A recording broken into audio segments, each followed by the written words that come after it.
ती मम्मी काहीतरी टेस्टी बनव ना. या ने हा ठीक आहे.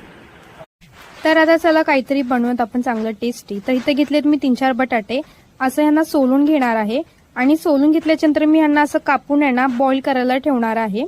चांगलं बॉईल होईपर्यंत आपल्याला यांना बॉईल करायला ठेवायचं आणि माझं स्मॅश करायचंय. माझ्या चॅनलला सबस्क्राईब नाही केलं तर लवकर सबस्क्राईब करून घ्या नवीन रेसिपीसाठी. तर आता इथं मी खलबत्त्यामध्ये घेतले आहे हिरव्या मिरच्या, लसूण, अद्रक आणि ह्यांना असं चांगलं कुटून घ्यायचं आहे. आता या पावसाळ्यामध्ये कसं हर एकाच्या तोंडाला चव सुटते, तर काय ना काहीतरी आपल्याला टेस्टी लागतेच खायला. तर मग माझ्या घरच्यांना हेच आहे की हीच बनवून द्यावी. तर आता इथं मी घेतले आहे ही पेस्ट या बटाट्याची स्मॅश केल्यामध्ये. हळद, मग टाकली आहे मी मीठ आणि मग टाकले मी जिरं पावडर आणि मग मी टाकलं आहे गरम मसाला आणि ह्यांना चांगलं असं एकजीव करून घ्यायचं आहे आपल्याला. मस्त असं सारण म्हणजे तयार करून घ्यायचंय. आता ह्याला आपण ठेवूया साईडला.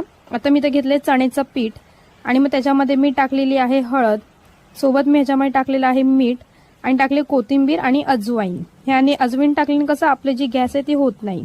तर आता ह्याचं चांगलं बॅटर तयार करून घेऊयात पाणी टाकून. अशा प्रकारे तुम्हाला बॅटर जो आहे तो तयार करायचा आहे. आता ह्याच्यावर टाकूया खायचं सोडा. ऍक्टिव्ह करण्यासाठी थोडंसं पाणी टाकलंय मी आणि याला चांगलं परत एकदा मिक्स करून घेतलंय मी. तर इथं आपलं जो बॅटर आहे तो झालेला आहे तयार. तर बघा अशा प्रकारे तुम्हाला तयार करून घ्यायचं आहे बॅटरला. तर आता ह्या बॅटरमध्ये आपण ते ब्रेड आहे ते डिप करूया. त्या अगोदर आपण बघूया ब्रेडचं प्रकार. तर ब्रेडवर मी असं व्हाईट बटर आहे तो लावून घेतलाय म्हणजे सफेद मस्का. मग आता ते बनवलेलं जे सारण आहे ते असं ब्रेडवर मी असं स्प्रेड केलेलं आहे आणि दुसऱ्या ब्रेडने मी काय केलंय त्याला असं झाकलंय.